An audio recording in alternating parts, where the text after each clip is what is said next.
qu'est-ce que c'est? Finalement, c'est 3 boîtes imbriquées. Un grand programme de recherche dont je vous parlais, donc on appelle l'intelligence artificielle. Le mot est très mal choisi, mais on pourra y revenir. Mais ce qui domine aujourd'hui, le paradigme dominant dans l'intelligence artificielle, c'est l'apprentissage automatique, machine learning en anglais, c'est-à-dire de l'IA au fond fondée sur les données. Donc c'est comment je remplis une tâche à partir de données. Donc j'ai un algorithme qui va apprendre à effectuer une tâche bien particulière à partir des données que je lui aurais fournies. Donc ça, c'est l'apprentissage automatique, machine learning en anglais. Et à l'intérieur du machine learning, il y a une sous-discipline du machine learning qui est le deep learning.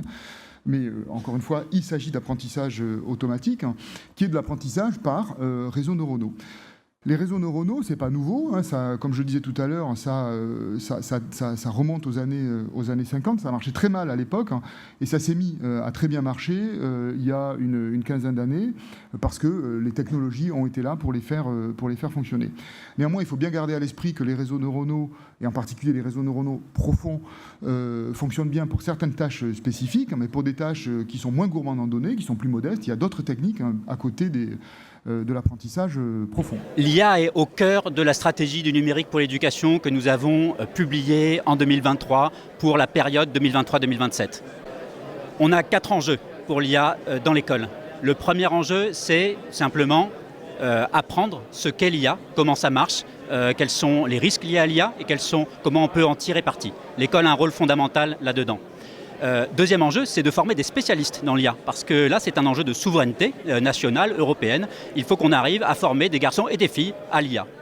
Troisième enjeu, c'est mettre l'IA au service des apprentissages. Là, c'est comment l'IA peut apporter de la remédiation personnalisée, de la personnalisation dans les enseignements. Et le quatrième enjeu, enfin, c'est simplifier le travail des enseignants. L'IA peut être également au service du travail quotidien de l'enseignant, pour l'aider à corriger ses copies, pour l'aider à préparer ses cours, etc., etc. Donc voilà, donc ça, ce sont les IA dites génératives, mais donc ce mot génératif, il a un peu envahi le paysage de l'IA, le paysage médiatique aussi, mais encore une fois, il faut bien comprendre que derrière, il n'y a pas de magie derrière, ce sont les mécaniques que je vous ai présentées tout à l'heure qui sont à l'œuvre, avec des réseaux neuronaux qui ont des tailles absolument colossales. Ce qui a été différent, c'est au fond, c'est que le grand public a connu ces techniques-là via cet outil nouveau, cette interface entre la machine et l'homme qui est le prompt. Mais sinon, ce sont des technos qui existaient déjà depuis certaines années. La brique fondamentale en fait, de ces modèles génératifs, c'est une brique qui existe depuis 2017, qui s'appelle, la technologie s'appelle les transformers ou modèles d'attention. Et donc ça a été une énorme évolution, plutôt qu'une révolution, une évolution dans le domaine. De quoi s'agit-il? Donc en fait, c'est une superposition là encore de réseaux neuronaux, c'est simplifié dans le schéma que je vous montre, mais cette brique-là, elle est fondamentale. Pourquoi? Parce que dans une phrase, mais qui peut être aussi une image ou qui peut être aussi une suite, une vidéo, en fait, on va chercher à comprendre ce qui se passe à un moment donné, non pas par un voisinage du moment, mais par la globalité en fait de la phrase. C'est pour ça que ces modèles s'appellent les modèles d'attention. On a une attention particulière au contexte.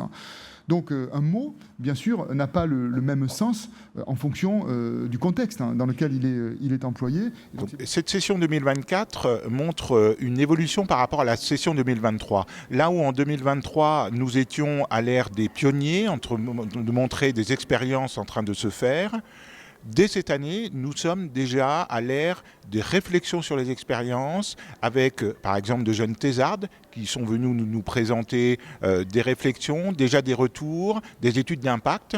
Et non, on voit qu'en simplement 1 an, on est véritablement monté à la fois en compétences, en expertise et en réflexion sur un sujet toujours en mouvement.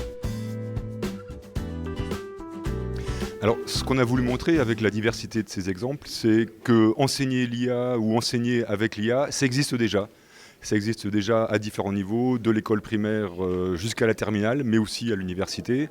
Et puis ce qu'on a voulu montrer, c'est qu'enseigner l'IA, ça se prépare. Donc c'est pour ça qu'on a aussi parlé de travaux de recherche qui abordent ces sujets.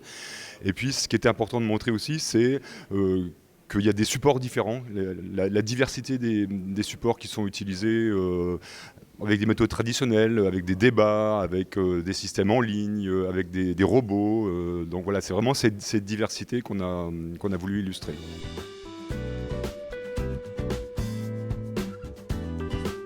Aujourd'hui, les collègues sur les IA, il y a à la fois s'emparer de l'enjeu élève, comment l'élève voit l'IA, comment il l'utilise et comment je dois m'adapter moi au service de l'élève.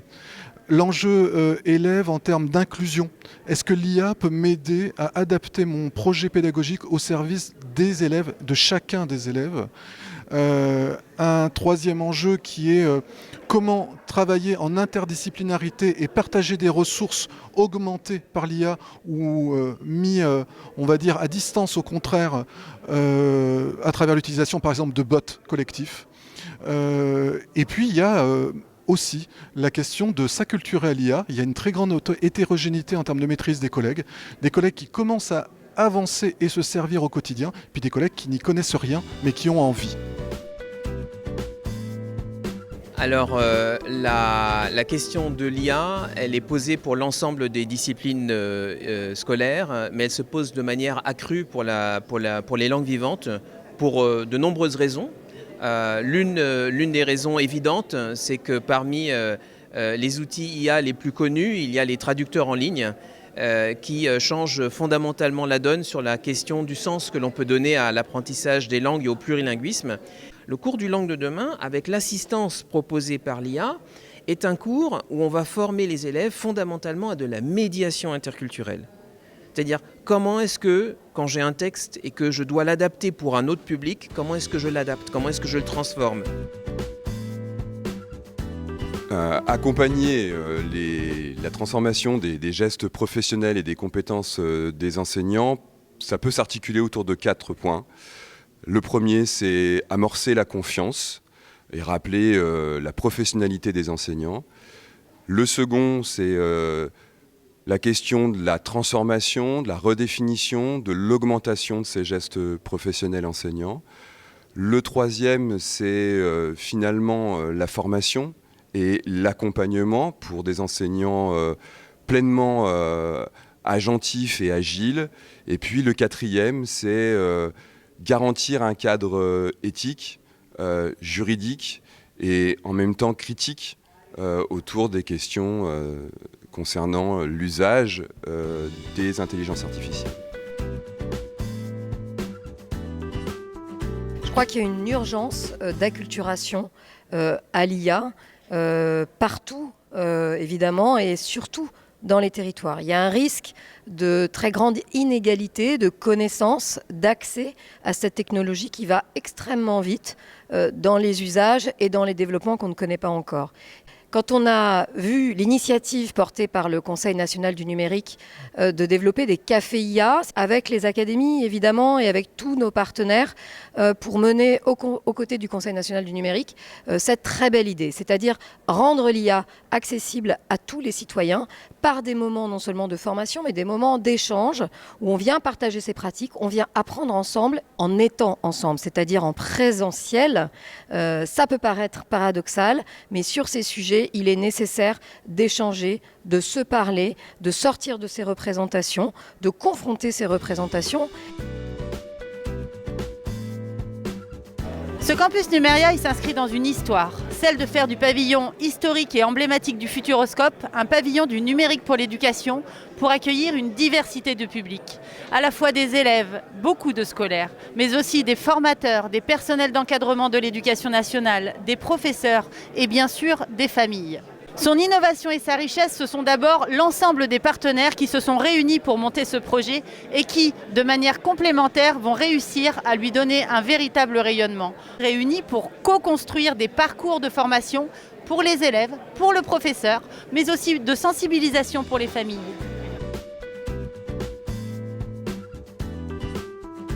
Mes pratiques de l'IA sont en fait très peu utilisées dans tout ce qui va être phase d'apprentissage et phase de mémorisation. Là, je vais plutôt préférer des méthodes papier. Par contre, dans tout ce qui va être phase de remobilisation, donc là, je vais pouvoir m'en servir et je vais trouver ça pertinent sur, par exemple, faire des quiz à partir de mes cours ou en langue, faire des listes de vocabulaire importants, traduits, faire des formes de petits jeux. C'est vrai que l'IA est très pratique pour ça, elle produit ses quiz très rapidement. Je vais m'en servir. Alors nous, dans notre lycée, on utilise l'informatique, on utilise notamment les mails. Donc pour corriger des mails, pour corriger des textes en français, en philosophie, tous ces trucs-là, elle le fait très très bien, l'IA. En matière d'éducation, l'IA est porteuse d'enjeux qui sont déjà bien identifiés par les réglementations.